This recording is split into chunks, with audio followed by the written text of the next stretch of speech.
Agaw pansin sa proposal video ni Ray Parks Jr. para kay Zainab Hareke ang madamdaming nasabi ni Lucas.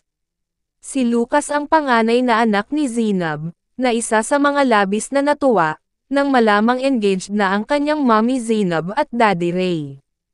"This is my dream," ani Lucas, nang makalapit na sila kina Zainab, matapos nitong mag-yes sa marriage proposal ni Ray. "This is my dream too," ang pagsang-ayon naman ng nakababatang kapatid nitong si Bia.